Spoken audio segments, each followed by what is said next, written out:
Good morning, a very warm welcome. Welcome to the Mansion House here in the spectacular setting in the heart of the City of London. A very stunning and prestigious venue for this, the very first State of Climate Politics Forum. We're thrilled to have so many of you here with us today, both here in the Egyptian Hall and also joining us online via our live stream. Wherever you are watching us, a very warm welcome to you. We are thrilled to have you. We should also thank the Lord Mayor for letting us have his living room for the day. You shouldn't worry too much about him. I understand he has two of them and is more likely to be in the garden today in the sunshine. That weather, obviously part of the reason why we are all here today discussing the state of climate politics. My name is Tim Reid. I'm your host here for today, and I hope you'll have already seen that on the agenda. We have a jam-packed and exciting day ahead. You can get the day's agenda on the QR codes when they appear on the screen behind me, which will happen every so often, but I'm sure you have seen some of the distinguished guests that we have here today. Some housekeeping before we go on. Unfortunately, we had some problems with the Wi-Fi in the venue yesterday, so I'm going to have to, I'm afraid, ask you to use your 3G, your 4G, and your 5G. The Wi-Fi is not available. Someone maybe didn't pay the bill here in the Mansion House. Hashtags for today, if you are going to be using social media, if you could use LCAW, London Climate Action Week 2024, LCAW 2024, that would be great.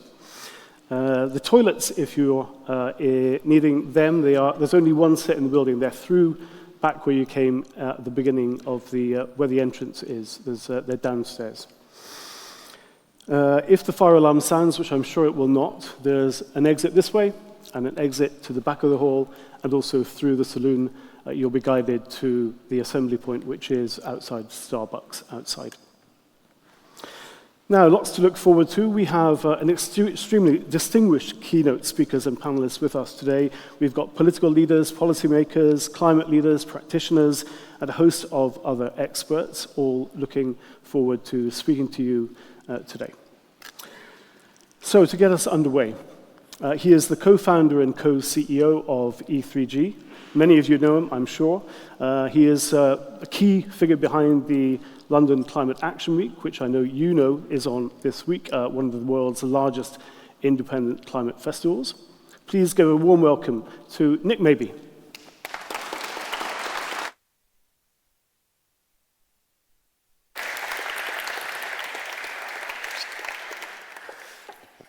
Thanks, Tim, and thanks everybody for being here in this very restrained and relaxed venue, which we were meant to be originally at the Guildhall on Thursday, but because there was a state visit, things got moved around, and we were offered this kind of second-rate venue by the mayor because it's, unlike his 13th century Guildhall. But no, it's a wonderful place to be. The Egyptian Hall, we were talking yesterday about, we're not quite sure what's Egyptian about it, but anyway, it's a beautiful place, and thank you so much for being here.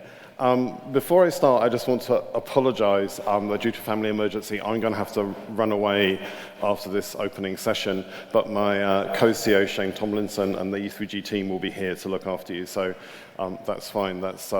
Things happen, and you have to adjust to them. So what I want to do is just start with a kind of overview of why we're doing this and how it fits into E3G's journey, but also what we hope to get out of this conference. The motivation for holding this event is pretty simple. We think that the main barriers to achieving the climate action we need is not economics, it's not technology, but it's politics and institutional change.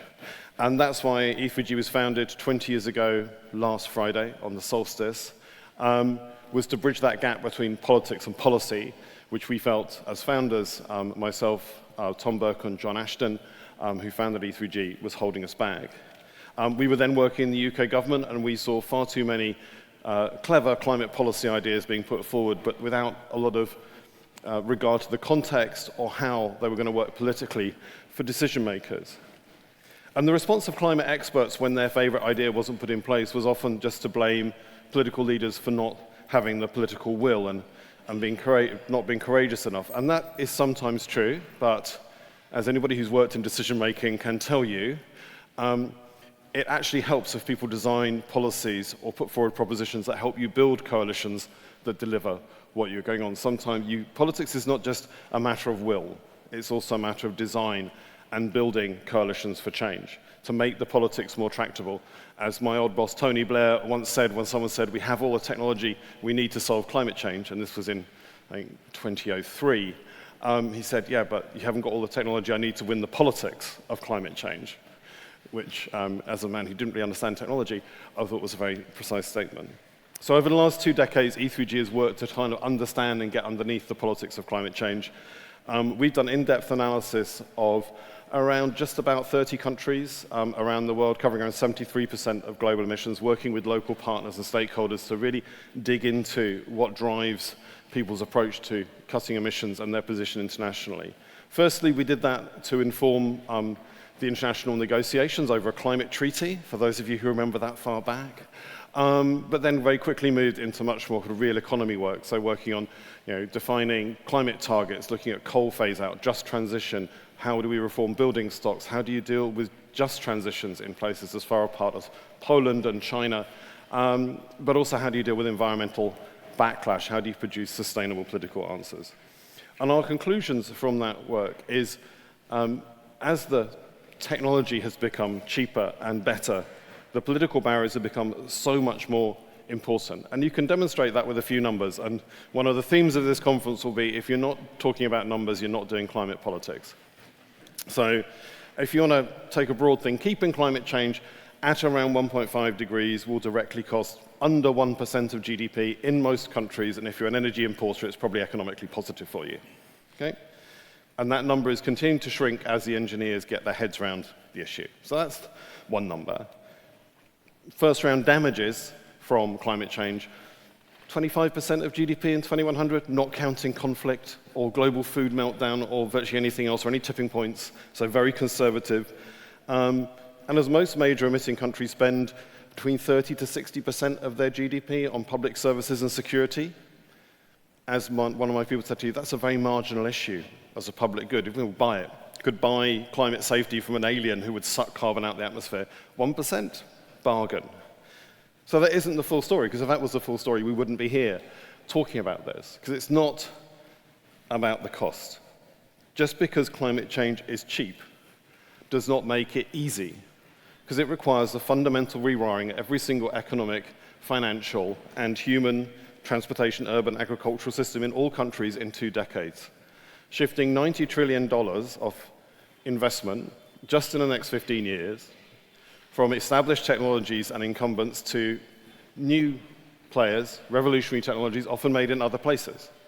That is what the politics are about. And that's what issues like the Chinese EV discussion, which is currently going on in all countries, Europe, Turkey, Brazil, US, that's the issue. It's how the shift and the politics of the shift. But compared to investing in clean technology, where we have thankfully put a lot of effort in, we've not really invested in understanding those politics and how they work. And so this conference is one element of a suite of E3G's work, which we will talk about during the day, to kind of bridge that climate politics gap and help build a set of approaches, practitioners, and networks who are better at solving the political problems we face, just as we've built networks and practitioners and peer-to-peer groups to solve the grid problems and the R&D problems and the engineering problems. Now, in many ways, climate politics is the same as normal politics. People said, why do you call it the Climate Politics Conference? It's just the politics conference. Well, yeah, of course. It's about who wins and who loses. It's about who has influence and who's ignored, and how to use that information to build those stable coalitions to get the change you want to deliver. So, it's like normal politics. It involves passionate arguments. It involves people splitting into tribal groups, it involves disruptors versus revolutionaries, and it has its own strange tribal passions. People get particularly overexcited in my 30-year career about particular energy technologies at particular points, way beyond their importance to the cause. But that's fine. Every political family has its quirks. And under 30 years old, climate action is a very new player on the block compared to the discussion on how to grab and distribute the proceeds of industrialization, which has been dominating our politics for 200 years. That is the politics we have, and it's evolved. And we've seen climate politics evolved. Climate evolved from this kind of niche environmental and scientific issue to something that affects everybody's lives everywhere at the moment, whether that's through economic transition or climate impacts. It's affecting the political debates at the moment, though often the people involved in those debates don't realize climate is the heart of it. It's very interesting watching people talk about clean energy as if it's just appeared from nowhere. There's nothing to do with climate policy, but that's actually quite normal in most countries we work in. So that political debate and our understanding has lagged behind the technological reality, and that's partly because the climate community, and we should be clear about this, very weak connections to local political parties. Lots of people in climate don't find human systems that interesting, to be honest. I start off in WWF. They like natural systems, they're interested in that. And the environmental community lacked established networks of influence and an audience to listen to it. People training in politics who went into politics don't understand climate. And it's because of that, because climate politics is different to normal politics. I'm going to go through 4 ways. 1, climate stability is a true public and global interest. Some lose more than others. Some have more assets in fossil fuels, but no one can survive a 3 to 4 degree world and climate tipping points. Polling shows people realize that even in the strange and exceptional country called the US, and we'll be discussing that later. Climate politics, therefore, revolves not around is climate change happening, that's a very minority sport, but about how much risk we take, how fast we get rid of fossil fuels, how we manage those impacts, who is accepted, and what's that acceptable threat level we have. And that's why the Paris Agreement was so amazing. Countries agreed on a dangerous threat level. They agreed they would come back and do more, including next year to set new targets to meet that, but they couldn't agree how to split up that action. That is the nub of climate geopolitics, and we're going to hear going forward from Jennifer Morgan as the German climate envoy, from Selwyn Hart, the advisor to the UNSG, from Anna Toni, who works in the Brazilian government, about how that issue of who does what and who's helped is moved forward into next year in 2025 as a hub of climate geopolitics.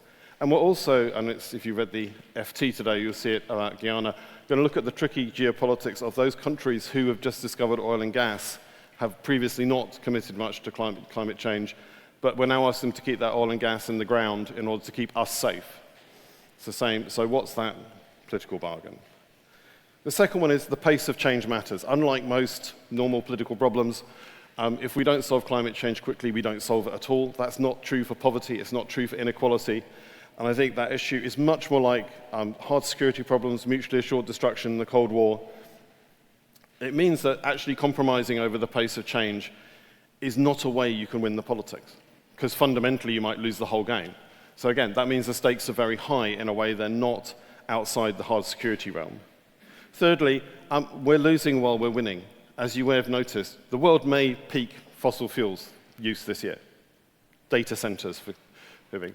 But the world's going to carry on getting warmer until we get to net zero, which is hopefully going to be in 2 decades or a little bit longer.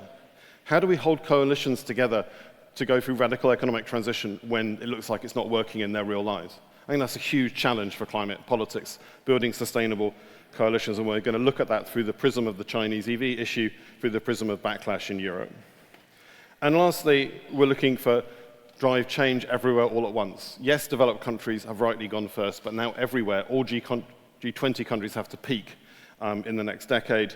We're going to look at how those tensions play out in financial sector reforms, how they play out in terms of our partnerships. So climate politics is normal politics and then some. And as the title of the conference said, it's normal politics is the art of the possible, then climate politics is the art of the necessary.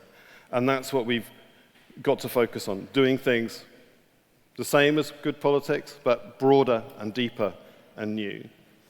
And it's really important that we do this right, because not all political approaches to climate change are going to work, and they have to work for all of us. So we also have to be quite rigorous and not just say, oh, if everybody cares about climate change, it's fine. It's not. So our program today highlights how climate issues are central to the core issues of current politics, but also how they are different to the issues of current politics, and why we need to look at politics that understands ecological dynamics, that requires fundamental mobilization of all of our economies, not in a time of war, but over multiple decades, and needs us to build coalitions that can sustain real radical action over those times. And we want this coalition to be the beginning of the building of a group of networks of people who understand this work and can really take it forward. Because, again, if we're serious about climate action, if we think it's an existential threat to humanity, we've got to take the politics as seriously as we take the economics and the technology over the last 20 years, because it is the pathway to a safe climate for all. Thank you so much.